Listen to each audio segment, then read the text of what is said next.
For today's video guys, ang bakery and barista na pud si Manang Darin no. So nagbuhat day ko diha og duha ka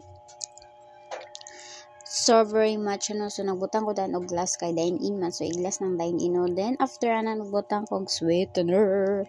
Sweetener gina dayon no. Then after ana sweetener chorizo.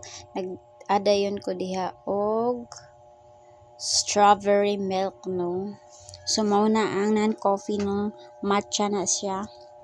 Then naglisod ko nag-abray no, then natangtang man to iyang kuan kay para moaga siya. Then ako na lang nang siyang DIY charias. So nagkuha ko og guntingan ano kay guntingon lang nako sa tumoy kay para diretso na siya moagas no. So dugayan gid ko ana ano kay balag dagan ang order basta kay kini good sa ni og tarungon din nato. Then pag human na ako na nagigunting no, tarungon na. So then after sa gunting aton lang ng bubuan. So timbangon gina no, dapat same ra gid sila timbang. Then pag humanana dayon ato na butang dito sa sudlanan.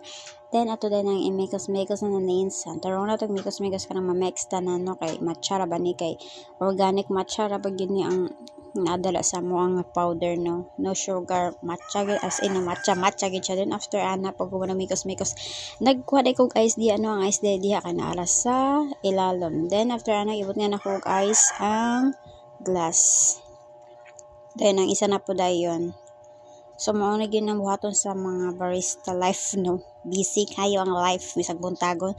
And ato na timbangon na pod kay ang timbangon ay timbangon gyapon ang matcha powder milk kana na liquid na siya ng matcha. Then bot ka nato syempre ato spread ra pa para ma-mix na. So diba mo ng strawberry matcha versus non-coffee na siya. Then pag human ato na nayatod. Thank you for watching guys.